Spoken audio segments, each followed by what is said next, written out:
अल्हम्दुलिल्लाहि वकफ़ा वसलामुन अला इबादिहि अल्लज़ीना इस्तफ़ा अम्मा बअदु फ़अऊज़ु बिल्लाहि मिनश शैतानिर रजीम बिस्मिल्लाहिर रहमानिर रहीम इन तज्तनिबू कबाइर मा तुनहौना अन्हु नुकफ्फिर अन्कुम सय्यिआतिकुम वक़ाल अन अनस रज़ियल्लाहु तआला अन्हु अन अबी हुरैरह रज़ियल्लाहु तआला अन्हु क़ाल क़ाल रसूलुल्लाह सल्लल्लाहु अलैहि वसल्लम इज़ा ज़नल अब्दु ख़रज मिन्हुल ईमान फ़कान फ़ौक़ रासिही कज़्ज़ुल्ला फ़इज़ा ख़रज मिन ज़ालिकल अमल रजअ इलैहिल ईमान सदक़ल्लाहुल अज़ीम व सदक़ रसूलुहुन नबियुल करीम व नहनु अला ज़ालिका लमिनश शाहिदीन व शाकिरीन अल्हम्दुलिल्लाहि रब्बिल आलमीन। जमात इस्लाम काबिल क़दर मुसलमानान नूरुन गुनाहों मुतालिक दगटो गुनाहों मुतालिक तज़किरा रवान वा परुनम चगड़ गुनाहों ज़िक्र शवल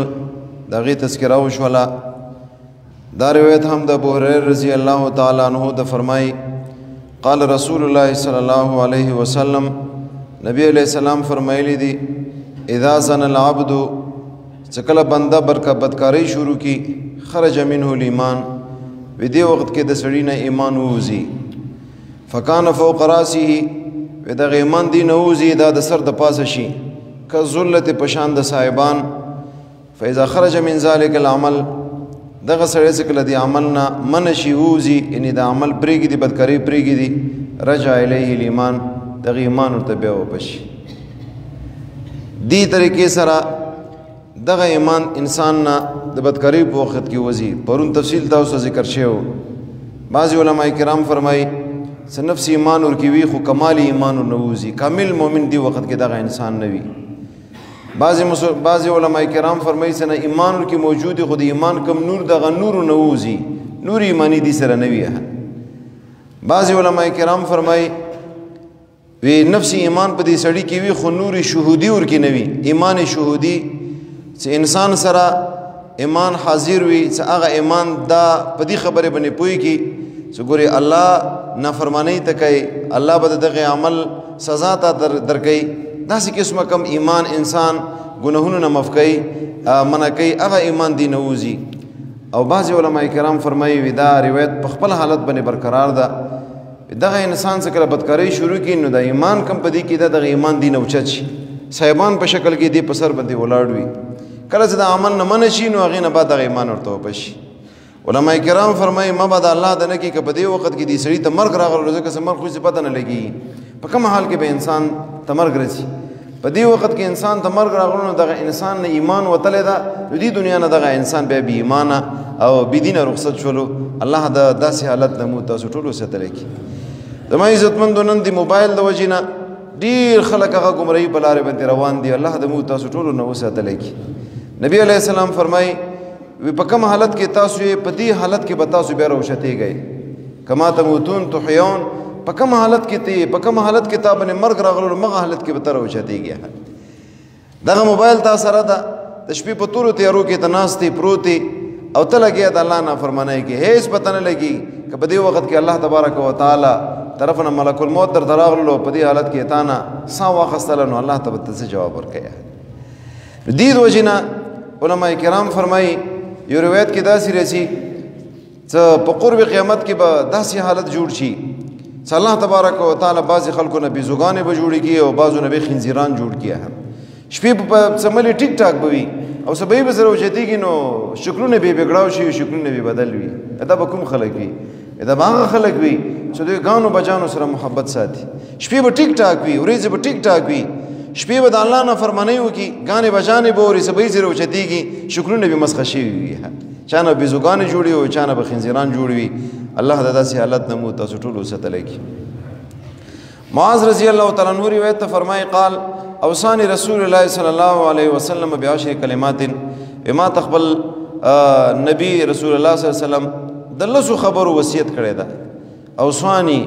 वसियत अगर खबर होते लकीगी से इंसान कल वफ़ात कीगी न बिया कम अहम खबरें भी अगर फ़ौरन ज़हन तरावली खपल बची था खपल कोर वाला था खपल अहल वयाल तक बयान की ज़ाहिर खबर था कमी खबरी हुई दा डेरी कीमती खबरी और डेरी अहमियत हामिल खबरी हुई नबी अलैहिस्सलाम से कल वफ़ात की दो न आखिर वक़्त की नबी अलैहिस्सलाम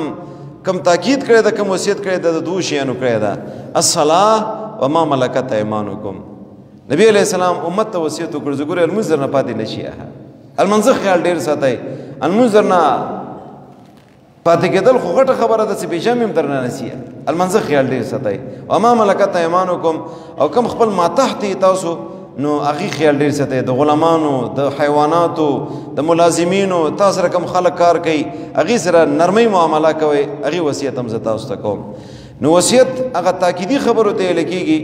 اهمیت نه ډکې خبرو ته ویل کېږي. معاذ فرمایي وي نبي علیه السلام ما ته د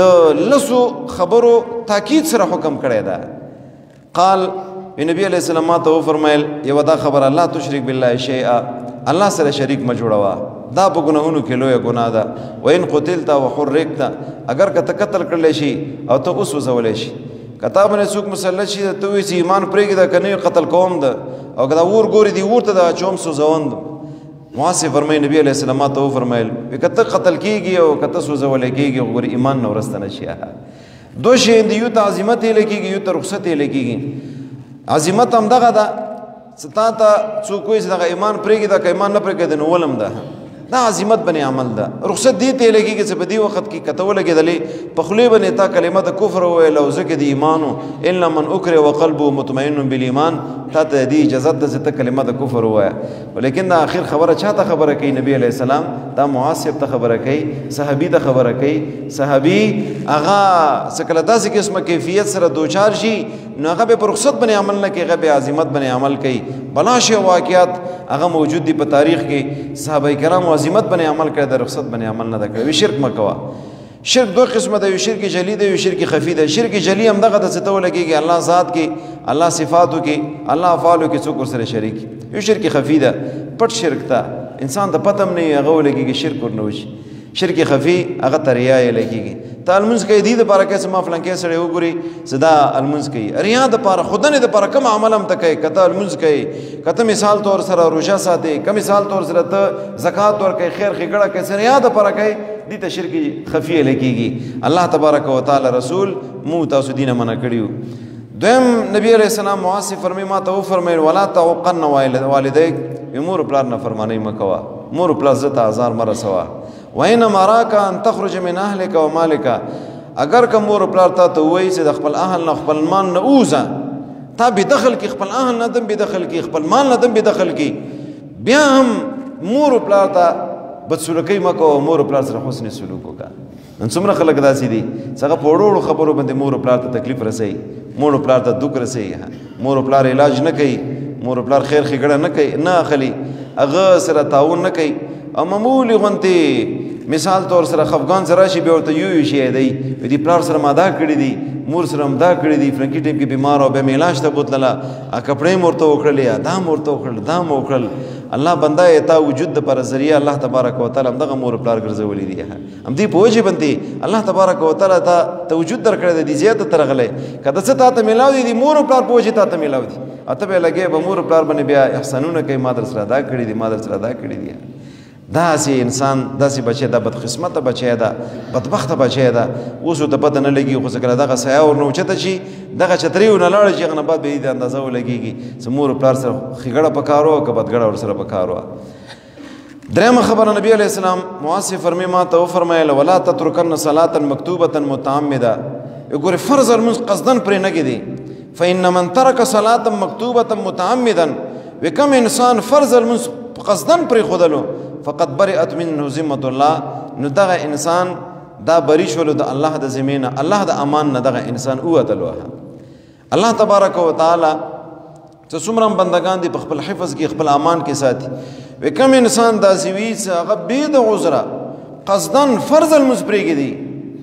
نبی علیه السلام فرمایي دغه سړی د الله د امان نه او الله حفاظت نه د ووتلو. دغه روایت نه استدلال کړی د ائمه اربعو او مختلفو طریقو سره کم سړی چې لمونځ قصدن پرېږدي. لکه مثال طور سره یو سړی د سبی جمع لمانځه ټیم ده، ښه پوهې ده مور ورته آواز وکړي، پلار ورته آواز وکړي چې اوچت شه لمونځ وکړه، دا پوهې ده چې لمونځ فرض ده،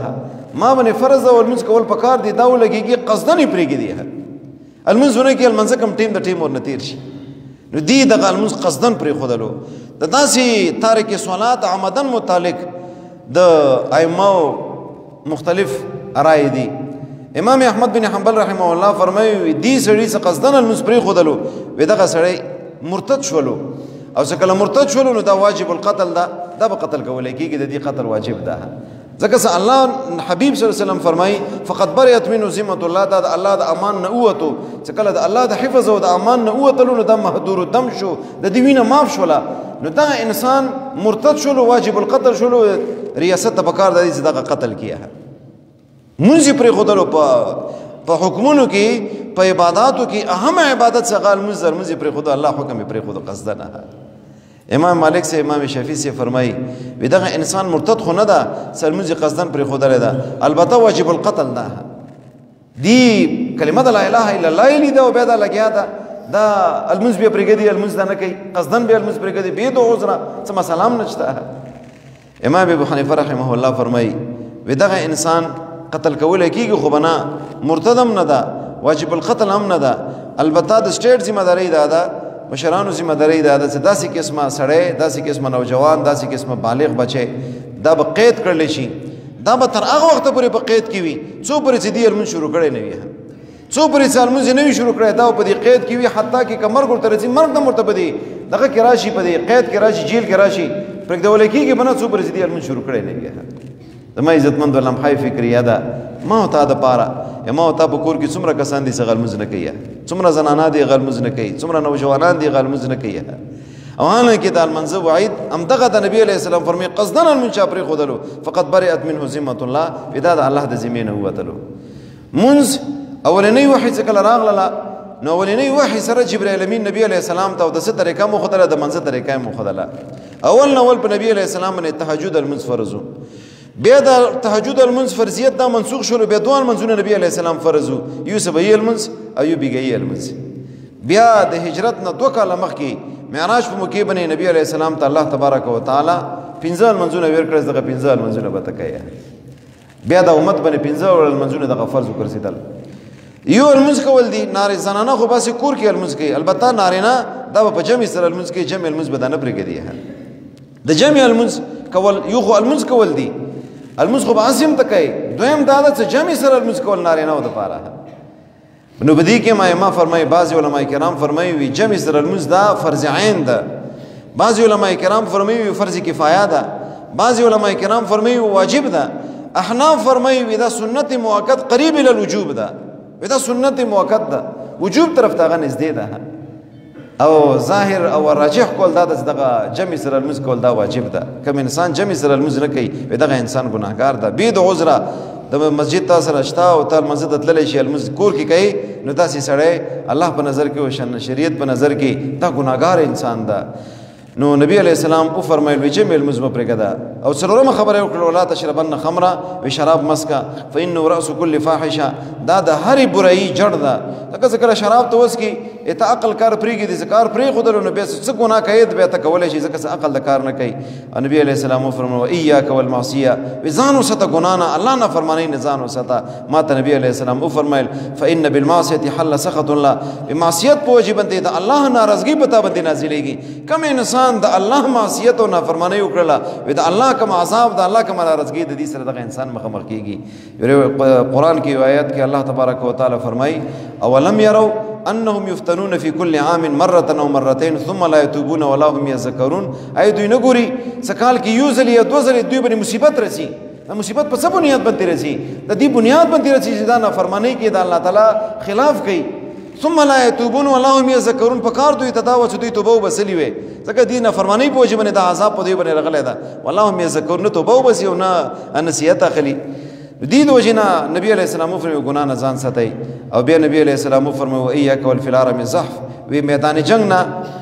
تیښته مه کوه دې نه ځان وساتئ دا هم غټه ګناه ده وین هلک الناس اگر که ټول خلک هلاک شي خو میدان مه پرېږده واذا اصاب الناس موت هر کله چې خلکو ته مرګ ورسېږي وبا پیلو شي وانت فیم ته په هغه ځای کې موجود فثبت بیا کلک اوسېږه وبا په وجې باندې بیا تخته مه نن زما عزتمندو دغه بیمارۍ د کرونا ولا کومه ده بیا دې زور کړی ده څوک یې مني څوک نه مني هغه جدا خبره ده خو لیکن دا دغه بیماری شته بیماری وجود نه انکار نشته ما او تا په خپل سترګو باندې ګورو په انډیا کې څه حالات دي په نورو ملکونو کې څه حالات دي په پاکستان کې څه حالات دي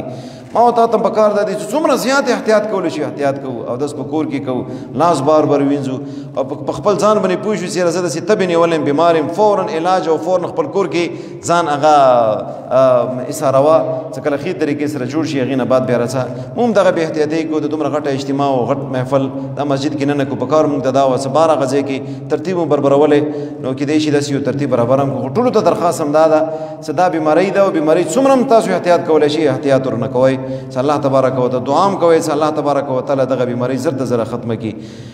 او بل اخري خبر نبی علیہ السلام فرمایل وانفق على عيالك من طولك ثم يتوسع خپل اهل او عيال باندې خرچه کوه ولا ترفع عنهم عصاك او ما پورته کو دوی نه عصا خپل ادب اند وجه د ادب نه واخفهم في الله او ور دوی لرا الله تعالی په وجه بنتي دا خبره د دې کې لکه وضاحت ته د ان شاء الله سبب به وکړو الله تبارک وتعالى د مو تاسو ټول د بدی خبرو باندې عمل کولو توفیق در نصیب کی